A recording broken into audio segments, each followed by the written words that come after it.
Hello বন্ধুরা, তো আজকে টাইটেল দেখে তোমরা বুঝতেই পারছো তো বাড়িতে আজ খাসির মাংস রান্না হবে। তো খুব কম সময়ে কিভাবে রান্না করব তোমাদেরকে আজ দেখাবো। আমি একটি বাটিতে মাংসগুলোকে সব ধুয়ে নিয়েছি আর একটি বাটিতে পেঁয়াজ, কাঁচা লঙ্কা, রসুন, আদা সব কিছু নিয়ে নিয়েছি। আমি একটি থালায় পেঁয়াজ কুচি, কাঁচা লঙ্কা, তেজপাতা, রসুন বাটা আর আদা বাটা নিয়ে নিয়েছি। ও হ্যাঁ, আর তোমাদের তো দেখাতে ভুলেই গিয়েছি, আমি আলুগুলো আগেই ভেজে নিয়েছি। আর মাংসের মধ্যে আমি সেই সব উপকরণগুলো সব কিছু একসাথে মেখে নেব।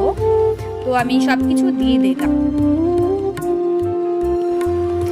এবার দিয়ে দেবো আমি হলুদ, লবণ, জিরে গুঁড়ো আর তেল তো আগেই দিয়েছি।